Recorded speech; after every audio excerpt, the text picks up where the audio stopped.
Le damos la bienvenida y un gusto que haya llegado a nuestro programa ya.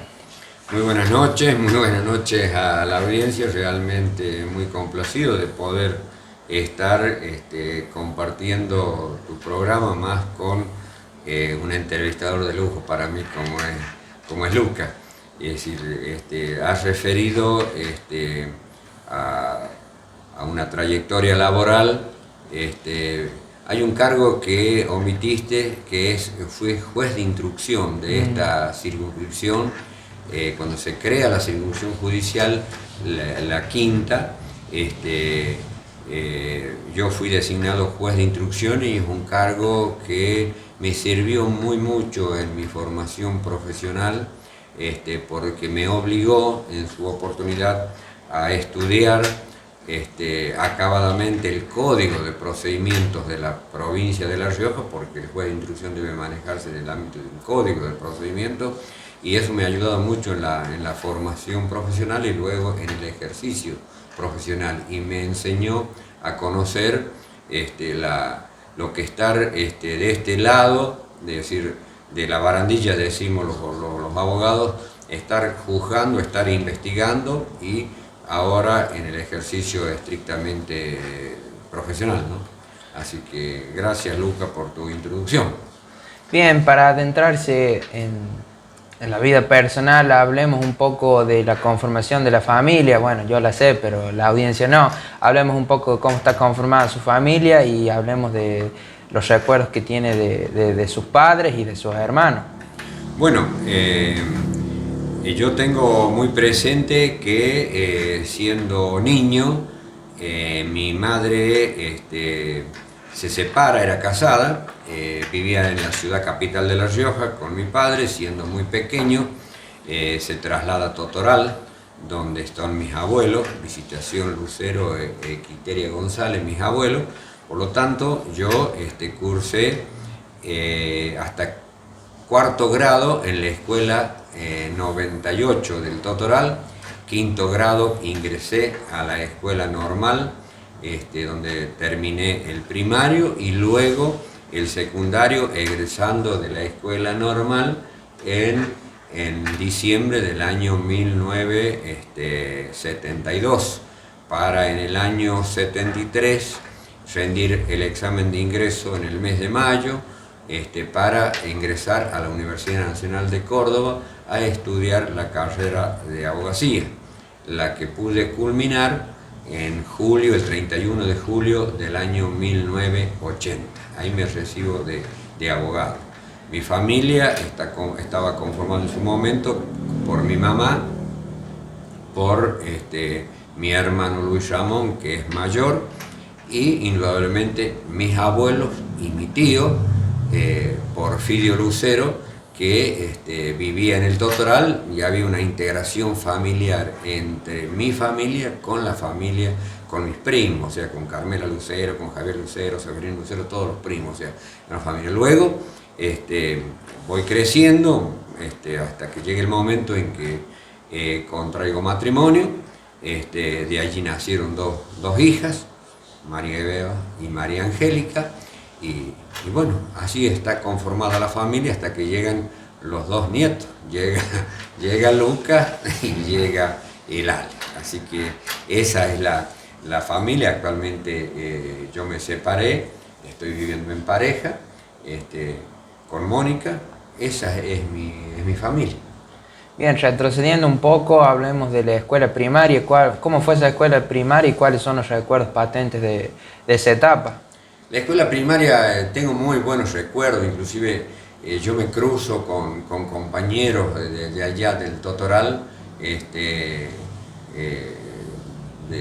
vivir, de trasladarme caminando 1 kilómetro, porque mi abuelo vivía en el puesto Santa Rita, a 1 kilómetro de Totoral. Y las grandes aventuras, como nosotros estábamos tan cerca, era de poder volver a caballo desde la escuela a la casa con los compañeros que venían desde el sur, los chicos Quintero, los chicos Agüero. Por aquí anda Juan Anselmo Agüero, un ex compañero del primario, que siempre me grita en la calle cuando nos vemos, una gran alegría. O sea, tengo muchos lindos recuerdos de haber compartido en Totoral. Tengo muy buenos recuerdos de mis maestros. La señora Catalina Garay todavía vive, la madre de Carrizo Garay, que tiene la óptica, la señorita Catalina, como siempre le digo yo, la señorita Sabina Galván, que fueron mis maestras, o sea, me formaron.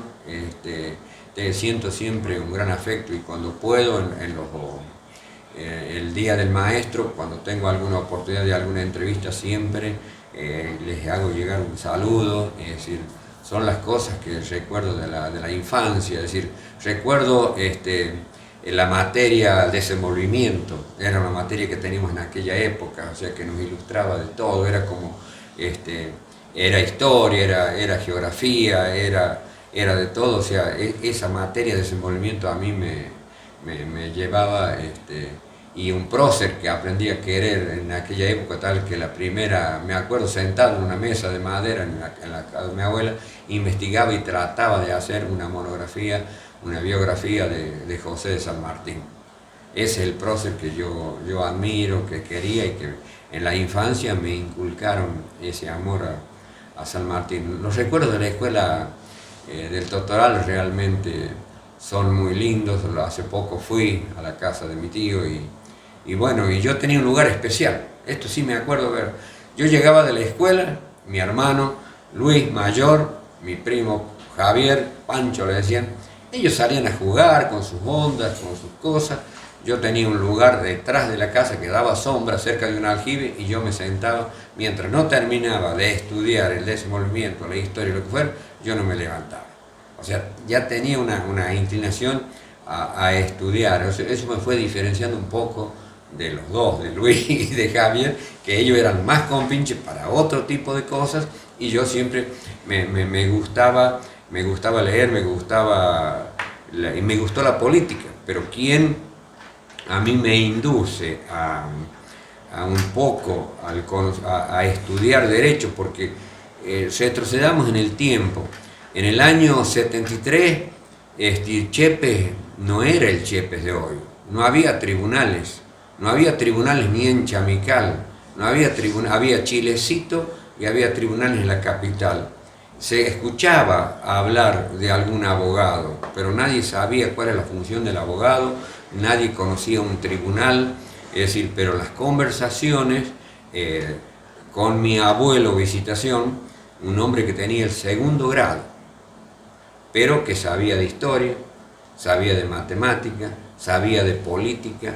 O sea, esas conversaciones de nieto a abuelo me fueron induciendo a tener una inclinación hacia la política, al punto que yo despierto, o sea, un poco de interesarme por la política. Hay un discurso famoso del entonces presidente Lanusse, que en el momento en que Perón estaba en el exilio y se luchaba para que vuelva o no vuelva Perón, era toda una contienda que había a nivel nacional e internacional, porque Perón tenía una influencia en todo el continente. Dijo en un momento, que yo lo escucho, yo recuerdo que, no sé por qué, pero en una radio de esas transitores que había en el campo, a pila, en un escenario de la escuela, porque mi tía Hilda Lucero, que vivía en la escuela, eran sus maestros que vivían en la escuela, yo saqué la radio y escuché ese discurso donde dice que había uno que no venía porque no le daba el cuero. Esa fue la terminología que utilizó este militar en contra de Perón. Y luego se organiza todo, y bueno, o sea, señalo esto porque eso me marcó a tener algún interés en la política, que no la pude desarrollar yo a la actividad política por unas cuestiones estrictamente económicas, si se quieren, y también porque no fue fácil el ir a Córdoba a estudiar, y nos agarra el pleno proceso militar, con lo que eso significaba. La participación en política no era fácil, era muy difícil, los alumnos que participaban en organizaciones políticas eran perseguidos, o sea que no pude incursionar más en la política. Luego, cuando me recibo, recién comienzo a militar formalmente allá en el año 82, porque también estaba prohibida la actividad política. Había la mayoría de los dirigentes, entre ellos Carlos Menem, se encontraba preso. Comenzamos a militar ya en el ámbito de la política y abrazando el justicialismo. Eso es medianamente un resumen de lo que puedo hacer, así lo que estabas consultando, Lucas. Bien, avanzando, bueno, retrocediendo también sería, porque hemos estado adelantando un poco de la carrera universitaria, regresando a la etapa, bueno, pasando la etapa de la escuela primaria, avanzando ya a la etapa de la escuela secundaria. Hablemos cuáles son los recuerdos de la escuela secundaria y también cómo era usted en esa escuela secundaria, cómo era esa niñez, era una persona introvertida, extrovertida, cómo eran en esos años. Muy tímido, pero tuve la suerte, y la tengo hasta la vez, que logramos conformar un grupo de amistad. La promoción del año 72 todavía nos seguimos reuniendo, tenemos un grupo en donde estamos conociendo lo que nos pasa, y es una gran alegría podernos reunir. Era un alumno que tenía mis dificultades propias en el aprendizaje, pero fui superando, fui tratando de lograr el acompañamiento de los otros compañeros. Era intruso, porque si había, antes le traigo esto porque hoy la semana del estudiante, por ejemplo, es todo bailes, disfraces, esto. En ese tiempo, la semana del estudiante, concurso de preguntas y respuestas.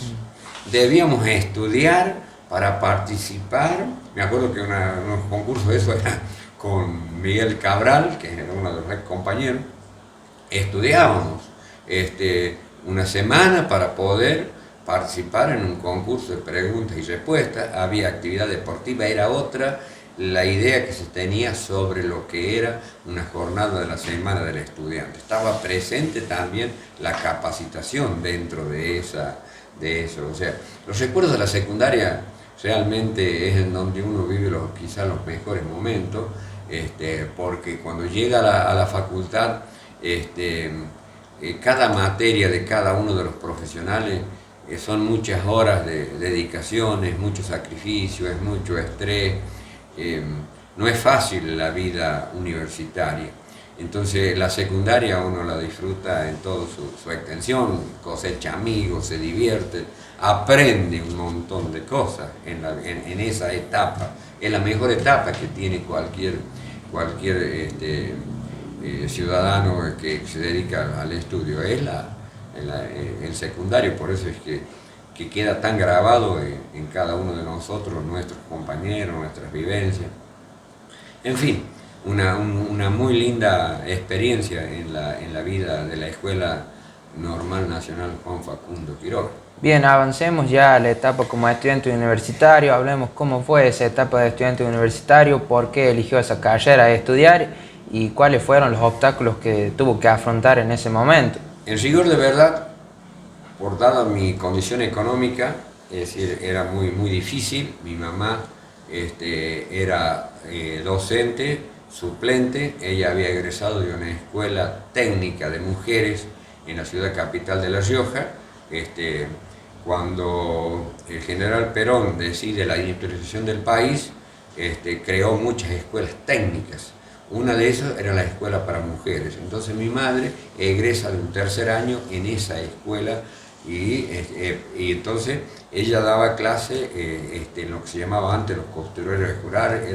Eran tareas que se enseñaban también en las escuelas primarias. Ella era maestra en la escuela nacional, en la escuela provincial. Entonces el sueldo de docente era realmente exiguo, al punto que mi madre terminaba el periodo de clase. Entonces, para garantizar medianamente que y nosotros podíamos tener continuidad en la escuela, ella se iba a la cosecha de uva. Se iba a la cosecha de uva. Llegó un momento en que yo y mi hermano, a pesar que Luis siempre fue flojo, ese fue un solo año a la cosecha, yo iba con ella porque ya estaba en Córdoba y necesitaba comprar lo mínimo, los apuntes, algo de ropa. Entonces viajábamos en las cuadrillas a San Juan. Yo me encuentro, voy al Chiche, voy a cualquier supermercado, voy acá, me encuentro con amigos o gente grande que me dice, doctor, ¿se acuerda cuando estábamos en la cuadrilla? ¿Se acuerda, doctor? O sea, experiencias muy buenas que me forjaron, que me hicieron entender y esto me lo repetía mi abuela Quiteria, el que persevera consigue objetivos. Y yo lo que tuve fue una gran perseverancia para poder estudiar. Fue muy difícil. Yo en rigor de verdad me fui a estudiar en medicina. Ingresé a medicina porque mi amigo, que aún vive y es un orgullo para nosotros, un ex combatiente de Malvinas, Beto Euliarte, iba a estudiar. Yo estudiaba siempre con Beto acá, es decir, en el secundario. Entonces me indujeron y dijeron, bueno, estudia medicina. Mi abuelo también me decía, a pesar de que yo de él saqué otras cosas, saqué desde el punto de vista político, desde el punto de vista de que él conversaba de cuestiones, de problemas de campo, porque él fue en un momento, un internato, fue un subcomisario de ahí de Totoral, hablaba de un código rural, hablaba de esos problemas propios de campo. Mi abuelo me decía, mira, tenés que ser médico si vas a estudiar, porque un médico con un maletín puede en cualquier lado trabajar. Me fui a estudiar medicina, pero cuando fui allá me di que esto no era, andaba muy bien en histología, había dos materias, anatomía 1 y histología. Histología andaba muy bien, pero anatomía había una sala, era algo que para uno lo impacta yendo del interior. La sala donde daban clases los profesores, los titulares de cátedra, entrábamos 500 alumnos y ver un profesor allí en su estrado con un micrófono hablándonos a todos, explicándonos, y no llegaba, hasta que llegó un momento y digo, no, yo quiero ser abogado. Por eso rendí un curso de ingreso, porque ya había comenzado, había comenzado ya las clases en abogacía. Entonces fui a la Facultad de Derecho, consultamos sobre cuál era el trámite y logré que se me tomara un examen. Y Enrique Normando Amaya, tengo tan presente el nombre del abogado, de la persona que estaba encargado de eso, que me toma el examen y logro. Por eso yo ingreso ya medio como en julio, recién ingreso, pierdo medio año prácticamente en la carrera, y luego pierdo 2 años, pero eso ya fue al finalizar. Y esto lo cuento siempre porque por mi amor al folclore, por el amor a las instituciones, me vine, ya cuando me faltaban 2 materias, 3 materias, no rendí por venir al primer festival de lancheros riojanos del Tala. Una irresponsabilidad en su momento, pero yo vine, quería estar, y por esas cosas se demoró la vuelta, no pude cumplir con los tiempos. Perdí rendir una materia que era correlativa y me demoró todo eso, el hecho de recibirme. Pero te cuento, es decir, para ayudarme en mis estudios, aparte de lo que te conté, de que iba con mi madre a la cosecha y volvía, me iba, por esas cosas de la vida, llego a Córdoba, me presentan en la universidad. La ciudad universitaria de Córdoba tenía, para darte 11 canchas donde se practicaba fútbol, tenía una cancha de rugby, tenía una cancha de hockey sobre césped. Se jugaba hockey sobre césped. Entonces yo comencé a jugar el hockey y por eso, bueno, no fui tan malo, es decir, fui arquero titular del equipo de primera división de la universidad, de universitario, de la selección de hockey de Córdoba, y eso me facilitó que pudiera comenzar a preparar las divisiones inferiores. En un momento colaboraba con el técnico Juan Anduni y Federico Huarte. Juan Anduni era el técnico, Federico Huarte era el preparador físico, y yo hacía de ayudar como una especie de ayudante de campo y preparaba a los arqueros, y eso me significaba un ingreso. Y luego en el club universitario, el club El Tala, porque allá en Villa Guarcarne, en Córdoba, está el Tala, el rugby club, también tenía hockey, entonces yo daba hockey a las inferiores. Todos esos recursos del deporte me fueron ayudando para poder mantenerme y también, es decir, siempre yendo a la biblioteca, porque los apuntes por allí no se los podía conseguir, no era tan fácil.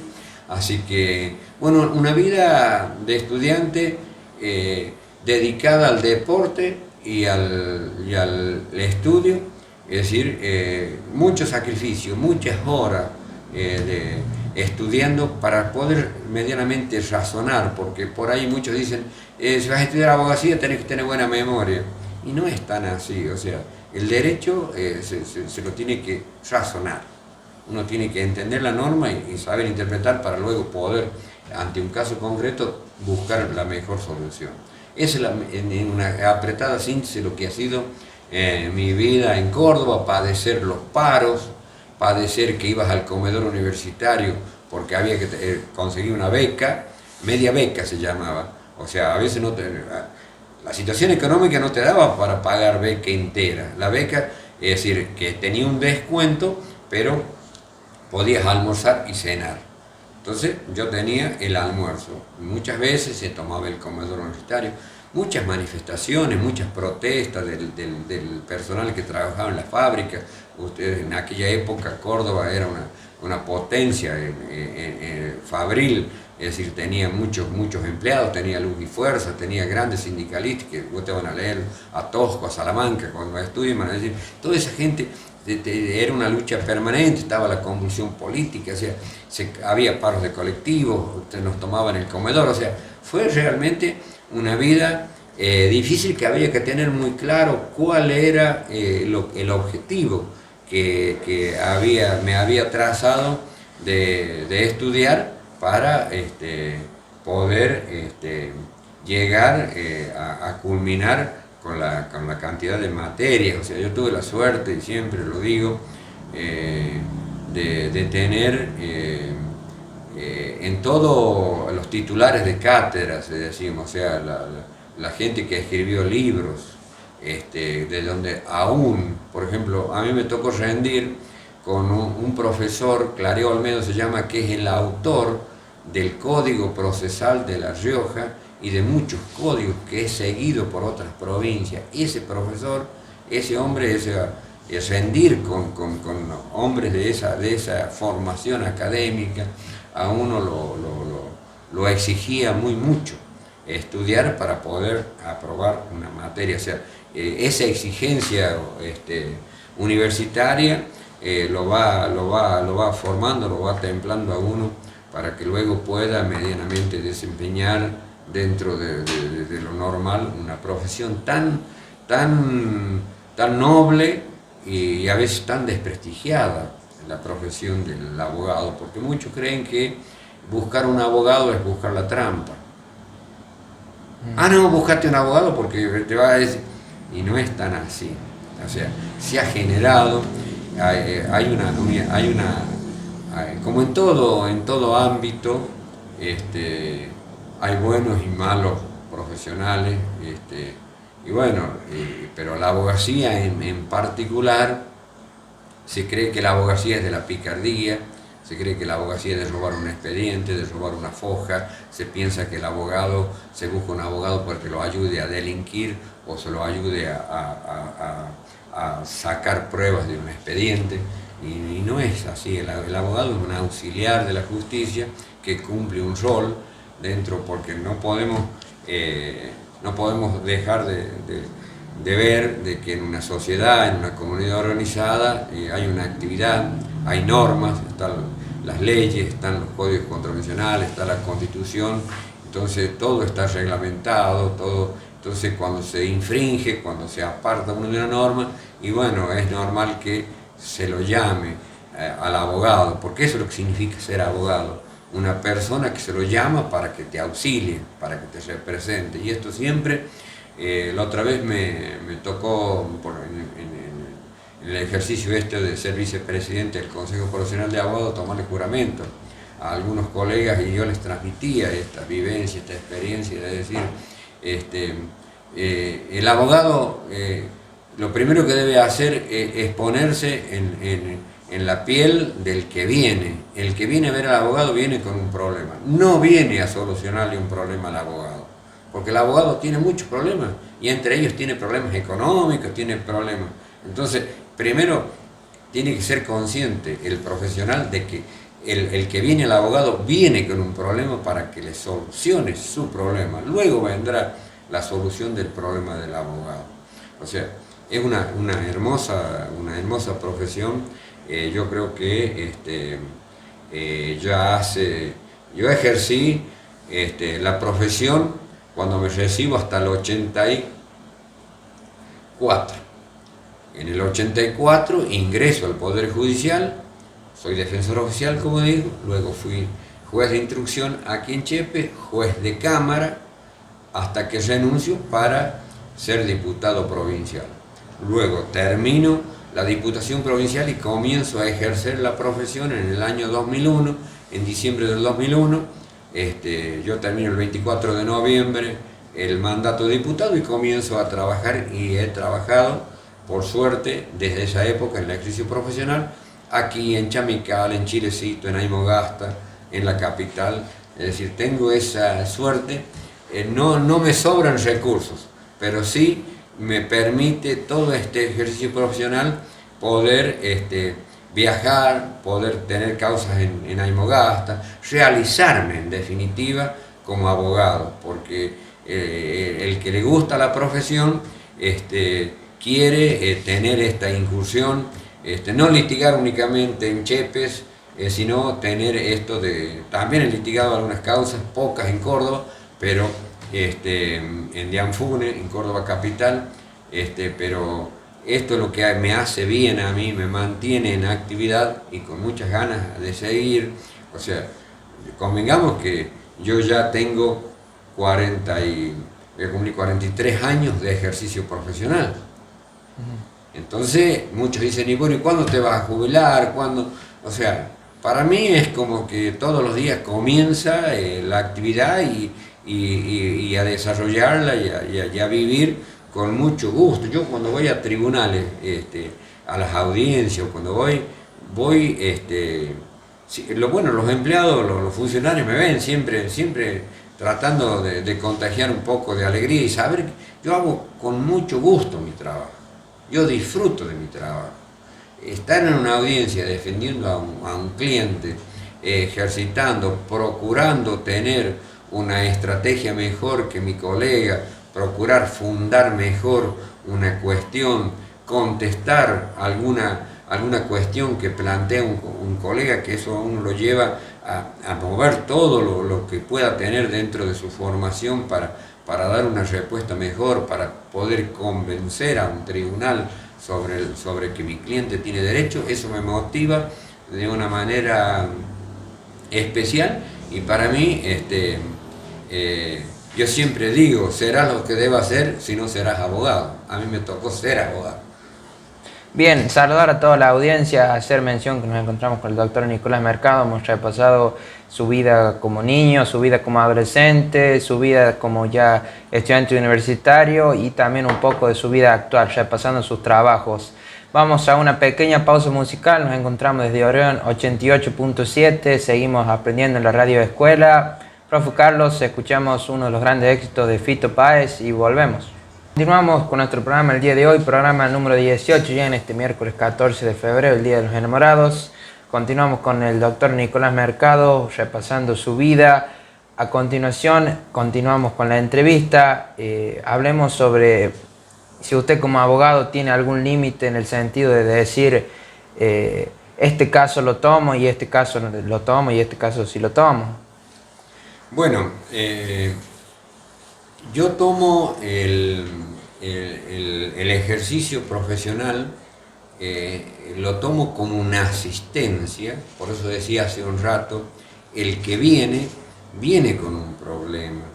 Entonces, yo es muy difícil que a una persona le diga que no lo puedo atender en su caso, más allá de la gravedad, porque hay colegas que tienen un determinado prurito, dicen, esta causa, normalmente en lo penal, que son las causas más jodidas, las causas de los abusos sexuales, los homicidios, es decir, las violencias de género muy complicadas, es decir, yo creo que es una labor técnica que tiene que hacer el abogado, y yo no tengo reparo, no tengo ese límite de decir, porque unos dicen éticamente, moralmente, no puedo asistirte.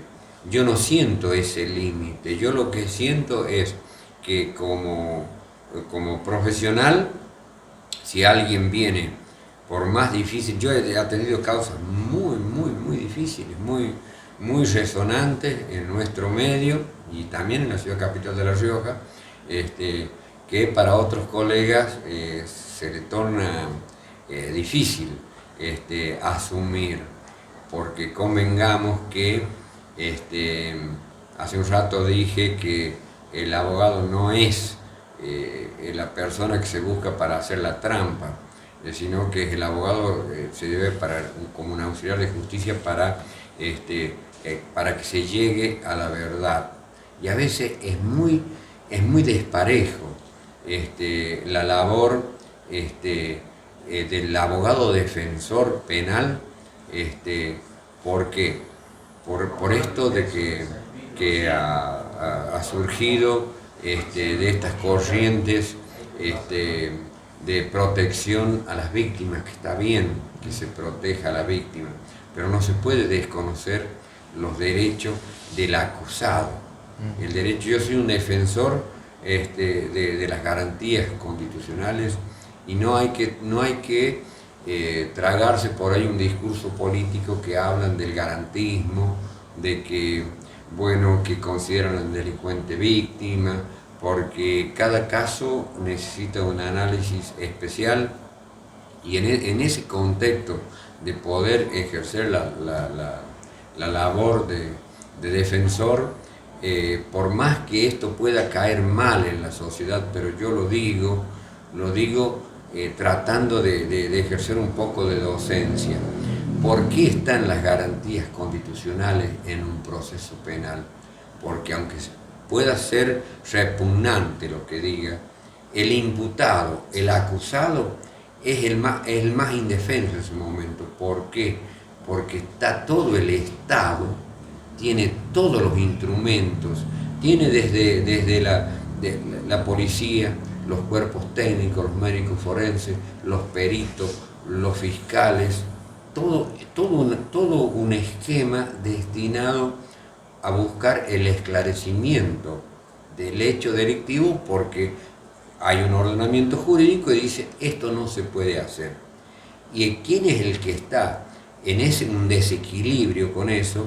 Que si sos muy humilde no podés pagar un perito, no podés a veces pagar una buena asistencia técnica, es decir, hay un desequilibrio. Por eso me van a escuchar a ustedes por allí en algunos reportajes ser muy incisivo en esto de las garantías constitucionales, y en esto de que yo entiendo que no se puede seleccionar la causa. Es decir, lo ideal sería tener una especialización, es decir, hago derecho penal, me especializo en derecho penal, pero en la provincia de La Rioja y en estas circunscripciones tenemos que, por una cuestión laboral, no podemos dedicarnos únicamente a lo penal, sino debemos hacer laboral, debemos hacer civil, debemos hacer incursional en otro tipo de juicio. Pero en síntesis, para contestarte concretamente tu pregunta, yo no me ha tocado esto, no lo he vivido, de que venga alguien que me diga por lo grave que fuere la causa, que yo le haya dicho no te puedo defender por una cuestión ética, que no puedo. O sea, es la formación de cada profesional. Hay unos que sí lo hacen. Bien, entendiendo eso, también hacer la siguiente pregunta que está relacionada, que tiene que ver con qué es lo mejor y cuál es y qué sería lo peor de ser abogado. Bueno, lo mejor de ser abogado es sentirse que sos útil, que te llaman para que ejerzas una función en defensa de alguien que está necesitando que se lo proteja, que se protejan sus derechos o sus verdades, porque a veces vos podés tener una verdad y no la podés acreditar vos, necesitas de un auxilio para que se acerque a un tribunal. Eso es lo mejor que tiene el ejercicio profesional, o por lo menos en lo que a mí concierne, de sentirme llamado, convocado a ejercer la defensa de alguien que está necesitando una defensa, un asesoramiento. Lo peor del abogado son las ingratitudes, a veces de los clientes, a veces la no comprensión a veces del cliente, del esfuerzo que hace el abogado, porque en materia penal, cuando vos tenés una causa muy difícil, cuando tenés que poner toda tu capacidad, tenés que buscar, tenés que estudiar, te tenés que preparar, sos casi la persona misma, es como que te integraras a tu cliente. A lo que le pasa a tu cliente, vos lo estás vivenciando. O sea, el desconocimiento de algún derecho a tu cliente te lleva a vos también a sentir como que sos parte de ese desconocimiento al derecho de tu cliente. Entonces hay ingratitudes con la incomprensión a veces de los jueces, que a veces por desconocimiento cabal de la situación, o porque el abogado no pudo transmitir bien, porque también es esto. Nosotros tenemos mucha responsabilidad en nuestro ejercicio. Nosotros tenemos que convencer a un tribunal de que nuestro cliente tiene razón, y si tenemos alguna falla técnica, si no pudimos hacerlo, somos responsables. A veces la responsabilidad puede estar en nosotros, a veces son caprichos judiciales, que bueno, no estudiaron acabadamente un caso y resuelven de una determinada manera sin conocer acabadamente. O sea, hay ingratitudes en el ejercicio profesional, y a veces los clientes que no interpretan realmente el por qué el consejo profesional va en tal sentido, y a veces el abogado no puede normalmente dar seguridad de un resultado. Nosotros tenemos que poner todos los medios para convencer a un tribunal de que le asiste la razón a nuestro cliente, y cuando no le asiste, mejorar su situación, porque toda conducta humana a veces es reacción a algo. Entonces hay que analizar todo un contexto para poder uno convencer, y a veces no logra el resultado, y bueno, y se generan esas ingratitudes, que se cree que el abogado, por ahí dicen, el abogado se me vendió, y el abogado no se vendió, puso todo su empeño para lograr un resultado que a veces no se da, por muchos factores. A veces hay cuestiones también que exceden lo estrictamente jurídico, hay cuestiones que exceden lo estrictamente jurídico, son influencias, son cuestiones políticas, son cuestiones que a veces escapan a un correcto desempeño del abogado. Y eso son ingratitudes que uno sufre por allí. El no reconocimiento de la persona que vos pusiste todo tu empeño, estudiaste, te preocupaste, no dormiste, porque el abogado, cuando tiene problemas, no es que él sabe todo, se recibió y sabe todo, no. Llega un caso y tiene que sentarse y ver cuál es la mejor forma de defenderlo, cuál es la mejor forma de plantearlo, y tiene que estudiar. ¿Por qué? Porque en la contraparte también hace lo mismo, también tiene que estudiar, también tiene que ver, y tenemos que convencer a un tribunal. O sea, necesita estudio, necesita horas de trabajo. No es que el abogado llega a tribunal y está todo listo para resolver el problema. No llega el doctor Mercado, no están todos predispuestos para darle la razón. Es todo un trabajo que tiene la actividad profesional y a veces se sufre ingratitud. Bien, entrando ya en el mundo de la política, cuéntenos por qué incursionó o incursiona en la política, sería incursionó actualmente. Bueno, hace tiempo que me alejé de la política. Yo incursioné en la política, yo era juez de cámara. Yo estaba en plena carrera judicial, era juez de cámara acá en Chepes y me ofrecieron incursionar en la política, porque yo creo que la política es una herramienta,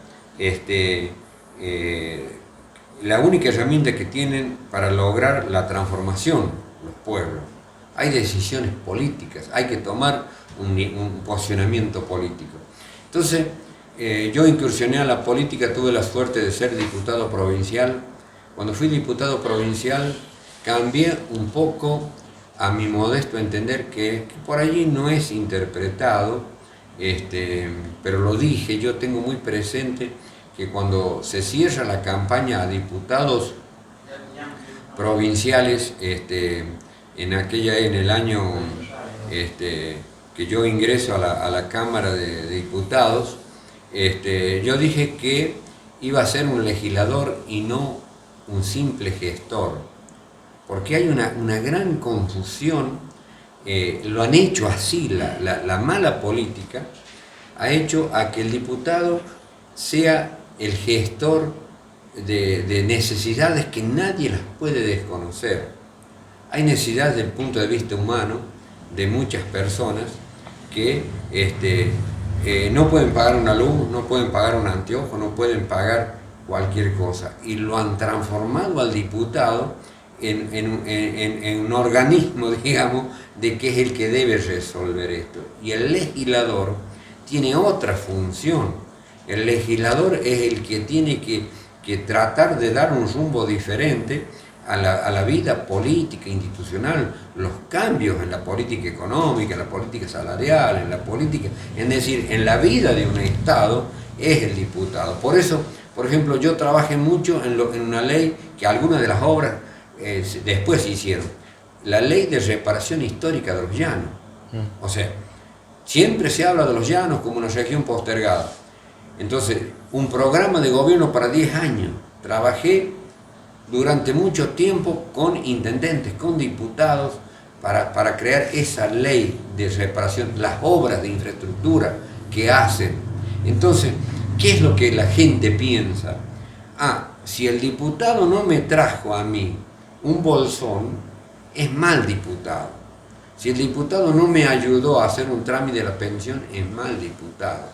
Cuando están otros organismos que son los destinados a resolver esa problemática.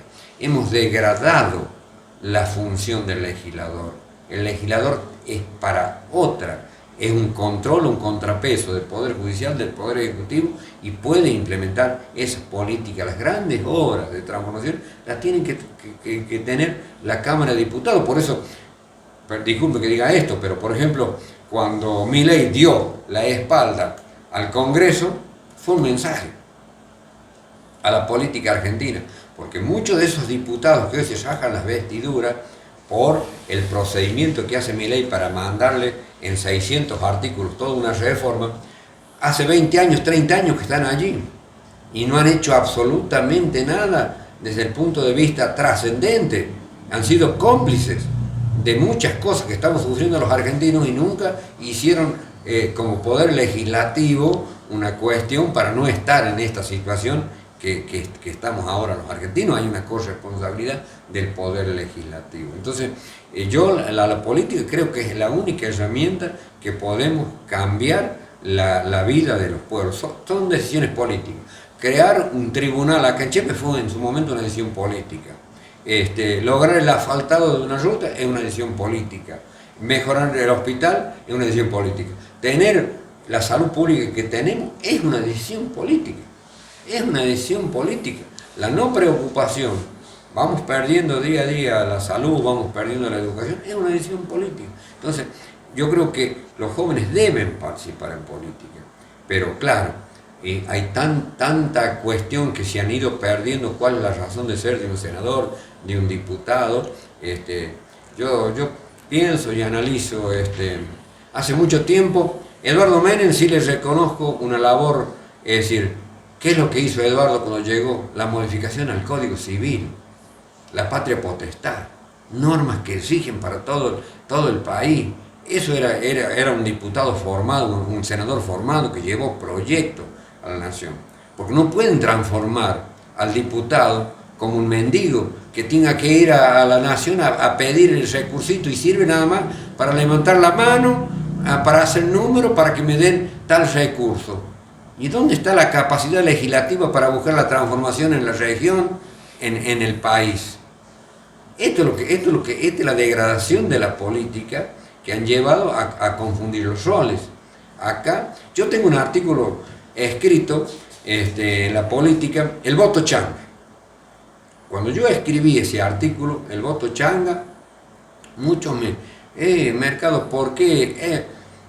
¿Qué es lo que quise? El voto, estamos en política, ¿cierto? Me metí al tema político, Luca, entonces, por eso traigo esto.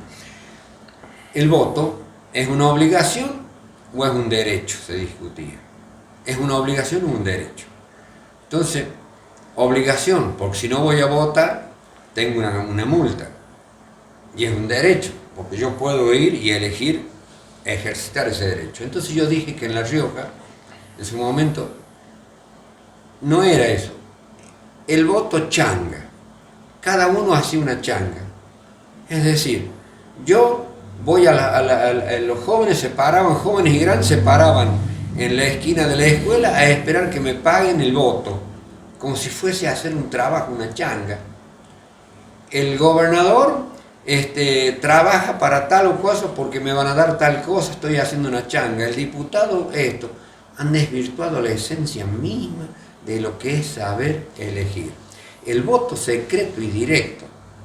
El voto secreto y directo, que luego lo lleva a Carlos Menem a la presidencia de la Nación, yo humildemente planteaba en el año 82 el voto secreto y directo de los afiliados, y eso me costó un enfrentamiento con Carlos Menem, que era el caudillo máximo de la Rioja, con aspiraciones a ser presidente de los argentinos. O sea, yo planteaba eso, voto directo, vida partidaria. Hoy no tenemos vida partidaria. Dicen, ahora las ideologías no sirven. Sí sirven las ideologías. Un hombre tiene que estar impregnado de una ideología, de saber qué es lo que quiere para su región. No puede ser para su provincia. Tiene que tener una formación. No ser fanático. Saber escuchar, saber cómo. Pero debe tener un rumbo. Debe saber, yo para esto quiero esto. Esto es la política. Entonces se ha ido perdiendo valores, se ha ido degradando la política, y bueno, por eso para los jóvenes la política, por ahí con estos discursos de la casta, y bueno, sí, bueno, convengamos, lean, no lo circunscribo a La Rioja, no más, a nivel país, familias que hace 30, 40 años que están en la política, y, o sea, no hacen un juicio sucesorio de los bienes, hacen un juicio sucesorio de los cargos. Las familias se han apoderado de la voluntad. Yo escribí un día, han expropiado la voluntad de los riojanos, que siempre el ex intendente, el ex diputado nacional Carlos Romero, cuando me ve cómo es Mercado, han expropiado la voluntad de los riojanos. ¿Qué quiero decir con eso? Que es como que te han cooptado, no te dejan pensar, no te dejan, te condicionan, no sos libre para elegir, porque estás pensando, si yo tomo esta postura y yo tengo un hijo, tengo un nieto, y si me lo castigan a mi hijo desde el poder político, porque a esto hemos llevado, o sea, es muy grave, es muy serio el problema cultural que estamos padeciendo, y del punto de vista político, los argentinos y los riojanos. Bien, saliendo del tema y mundo político, entremos ya a otra llama, hablemos cuál ha sido el mejor libro que ha leído. A mí me gusta mucho la historia, y el libro que a mí me impacta y cuando puedo lo ver son Los Coroneles de Mitre, de Ricardo Mercado Luna. Bien, y hablando un poco de la fortaleza y debilidad de la profesión, díganos una suya como profesional. La fortaleza mía es que yo me levanto, yo voy a tribunales siempre convencido de que debo defender a mi cliente. Y una debilidad. Nunca transar, nunca hacer algo que lo perjudique al cliente, siempre defendiendo ese interés. O sea, eso creo que es lo que yo hago y en eso me siento cómodo. Esa es la fortaleza espiritual mía. Y la debilidad, quizás la debilidad pueda ser que no pienso en lo que me puede significar a mí enfrentarme con el poder. Yo he sido un abogado que he enfrentado el poder en momentos muy difíciles. Y yo escribía artículos en el diario El Independiente en contra del poder. Yo le llegué a decir a Béder Herrera en un escrito, cuando Béder era la máxima del poder en La Rioja, le llegué a decir que, porque bueno, claro, ustedes no tengo que retroceder, Braden y Perón, antes que Perón asuma la primera presidencia, Braden, para traducírtelo, Luca, era como que se representaba el capital, era lo malo lo que nos podía pasar, y Perón era lo bueno. Entonces yo le dije en un artículo a Béder que él no era Perón, que era Braden.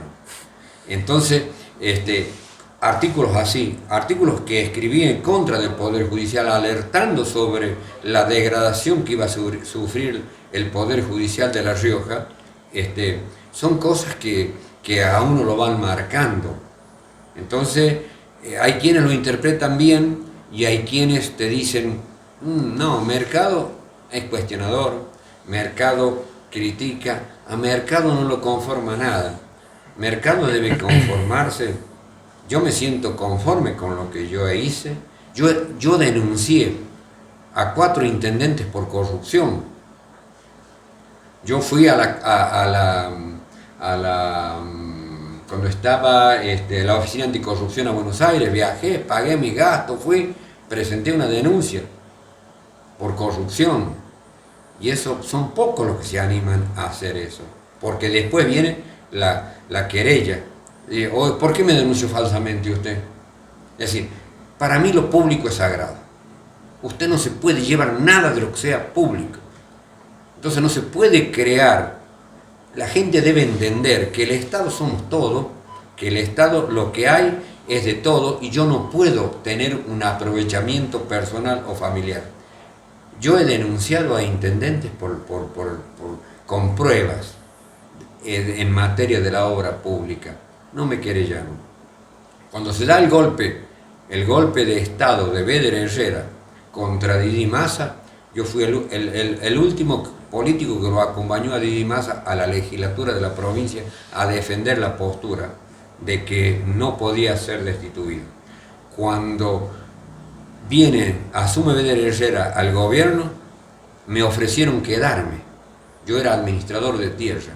Le dije no por mi convicción. Si yo estaba defendiendo al gobernador que destituían, convencido de que lo que había hecho no era causal de destitución, no podía al otro día, como ocurrió con la mayoría de la dirigencia, el único que no asumió un cargo luego de esa destitución, que fue un golpe institucional a la provincia, que pude en esa época viajar a Buenos Aires a reunirme con Alberto Fernández. Ahí lo conocí al famoso presidente Alberto Fernández, después presidente, era jefe de gabinete, a plantear esta situación de lo que estaba pasando en La Rioja. Les dije, no, yo podía haber seguido en el cargo de administrador de tierra, como hicieron muchos, toda la dirigencia política de La Rioja, yo a todos se lo puedo decir públicamente, como lo estoy diciendo ahora, todos lo traicionaron a Didi Massa y lo traicionaron luego a Béder Herrera.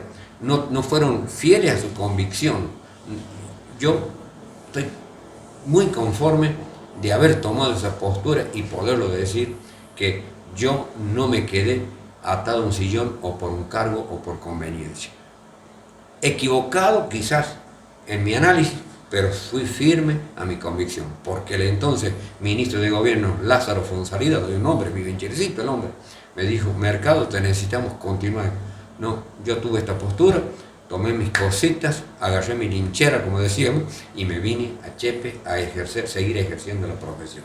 ¿Te das cuenta? Esto es lo que puede marcar una diferencia, y esto me lleva a tener muchos enemigos en la política. Muchos enemigos en la política y en el poder.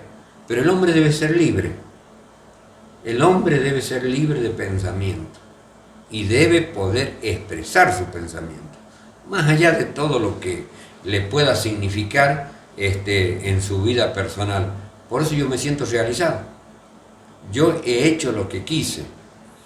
Yo hice lo que quise en la profesión y en la política. En la política, cuando tuve que enfrentarme, dije que no. Entonces, eso me da a mí la tranquilidad. Por eso yo me siento realizado. Sí, me siento realizado en la profesión porque la ejerzo. Para mí es la pasión todos los días. Y en la política, tener una postura clara y poder decir al poder, no estoy de acuerdo con ustedes por tal y tal cosa. Para usted, un hombre de la justicia, ¿considera que Dios es justo? Dios es justo. Yo soy creyente, yo creo en Dios. Dios es justo. Es decir, los hombres somos los que... la justicia divina es una cosa y la justicia humana es otra. Y los humanos somos los que tenemos la imperfección y bueno, por eso hay tantas fallas en la justicia, ¿no? Bien, hay una pregunta que hemos empezado a implementar desde el programa pasado que está relacionado a los poderes que podemos tener como humanos, siendo un poco fantasiosos. Tenemos 3 poderes los cuales puede elegir. Les hago mención que uno es el poder de detener el tiempo, el otro es el poder de volver al tiempo atrás y el otro es el poder de ir al futuro. Díganos cuál elegiría y por qué. El poder de ir al futuro. O sea, yo tengo 68 años. Tengo 43 años de profesión casi. Y para mí no tengo ningún reparo de volver a empezar con mi profesión, de volver a incursionar en la política, de transformar lo que yo quiero. O sea, no me siento ni agobiado porque he sido un hombre castigado en la política. No soy un hombre premiado en la política.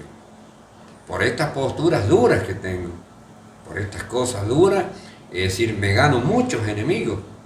Yo sí digo que está plagado de ñoquis La Rioja, y bueno, dice, este es un loco, ¿cómo venía a decir esto acá en La Rioja? Está poniendo en riesgo mi estabilidad, mi familia, Bueno, entonces, yo creo que al futuro es una decisión, se lo construye. No tengo miedo yo a lo que viene. Yo todavía siento con esas ganas, con esa fuerza de poder empezar algo, de avanzar, de crear, de estudiar. Yo me siento a estudiar. O sea, yo me voy a preparar el asadito, ¿eh? Yo me llevo un librito para ver algo, siempre hay que ir al libro. El libro, o sea, eso me quedó grabado de un profesor. Ustedes se van a recibir de abogado, pero no creen que saben todo. Ustedes cuando llegue un cliente, cuando tengan duda, y aunque no la tengan, lean de nuevo el artículo, la ley. O sea, el libro siempre te deja una enseñanza. Entonces, yo estoy dispuesto a aprender, yo estoy dispuesto a estudiar, yo estoy dispuesto a trabajar. No tengo un límite. Por eso para mí el futuro. Bien, ¿cuáles son los sueños a los que aspiró o que aspira? A los sueños que aspiré fue hacer política. La hice con muchos problemas por el sistema.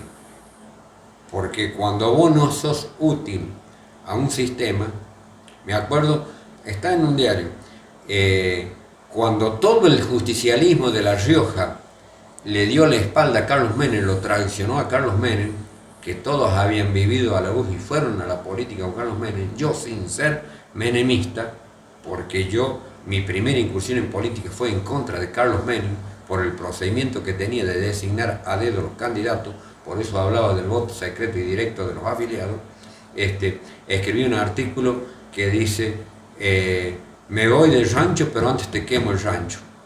Está publicado, donde yo les refregaba a la dirigencia política la traición. Es como que toda una familia estaba dedicada a la delincuencia y entonces cuando los vienen a detener, los hijos entregaron al padre. Este es el delincuente, nosotros no tenemos nada que ver. Eso es lo que hizo mucha de la dirigencia riojana con Carlos Saúl Menem, que yo no soy menemista. No confundirse, no era menemista ni fui del círculo íntimo de Menem, nada, pero reflejé. Eso también me trajo mucha resistencia en la vida política, muchos reconocimientos también, pero esto es lo que en la profesión me he realizado. He cumplido la función de defensor oficial, he cumplido de juez de instrucción, de juez de cámara y estoy ejerciendo la profesión. Por eso digo, estoy feliz, estoy contento de poder ejercer la profesión como yo creo que hay que ejercerla, nunca callando la desviación del poder. No puede ser un abogado cómplice de la desviación del poder, porque eligió ser abogado. El abogado debe defender, debe evitar la desigualdad. Y entonces hay muchos prepotentes en el poder que se valen del poder para crear desigualdades. Entonces, yo soy un abogado que le gusta la política, que hizo política y que ejerce la profesión. Entonces, trato de complementar esa vivencia para ejercer la profesión. Pero estoy muy contento de poder ejercer día a día mi labor profesional. Bien, si no hubiera sido abogado, ¿qué le hubiera gustado ser? Y no sé, me acostumbré tanto a ser abogado, soñé tanto con ser abogado cuando cambié de carrera, que dije, no, la medicina no es para mí, yo soy abogado, y de no haber sido abogado, carpintero. Bien, ¿se considera una persona feliz y el por qué? Soy feliz porque tengo una familia,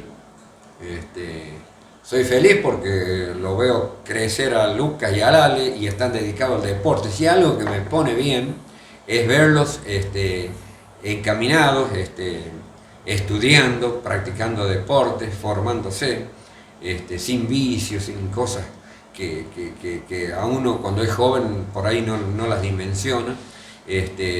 Soy feliz porque tengo una familia y soy feliz porque puedo desarrollar lo que yo quiero. O sea, por ahí hay momentos que te golpea la vida, hay momentos en que es como que te quedas solo en la lucha por lo que vos pensás, porque un hombre sin pensamiento, un hombre sin idea, para mí es no realizarse. Bien, entrando ya en la casi penúltima pregunta, hablemos de cuáles son sus miedos. Bueno, yo tengo un dicho, pero es muy torpe. Yo siempre digo, plata y miedo no he tenido nunca. Yo no tengo miedos, sinceramente. Yo no tengo miedos, porque si yo tuviese miedo no pudiese defender las causas que yo creo que son justas para mí, desde el punto de vista político, desde el punto de vista jurídico. Es decir, no tengo miedo. Bien, para finalizar, hagamos mención a quién es Nicolás Eduardo Mercado. Nicolás Eduardo Mercado es producto de una realidad, producto de un hogar muy humilde, de una madre con muchos valores que supo transmitirme, que supo enseñarme, que me dio la razón de ser. Es decir, a pesar de que muchos por ahí no lo conozcan, yo considero que soy solidario, que me duele el padecer al que conozco, al que veo, o sea, me duelo de muchas cosas, y eso a veces me lleva a transponer algunos límites que por ahí lesionan.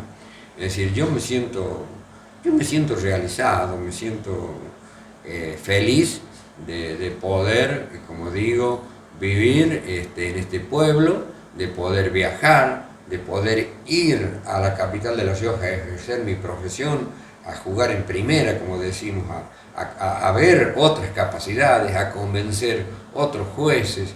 Es decir, es esa tarea de aprendizaje constante que tiene que tener el ser humano, y en este caso el abogado, que no se puede quedar con el viejo esquemita de que hice hace 1000 años y el mundo ha evolucionado, y bueno, y todo cambia. Por eso yo me siento comprometido con una realidad, feliz, contento de poder ejercer mi labor profesional y de poder estar cerca de la familia. Bien, entramos ya en la recta final de nuestro programa, llegamos ya al final de esta entrevista. Como siempre, agradecer a las personas que acompañan nuestro programa, y también agradecerle a usted, abuelo, por acompañarnos aquí en el programa, y muchas gracias por hacer un aporte cultural y también a nuestro programa. Como siempre, el reconocimiento para usted por acompañarnos en este programa, y el agradecimiento es inmenso. Gracias, Lucas, gracias al profe. Bueno, esperemos que para la audiencia haya sido una charla amena.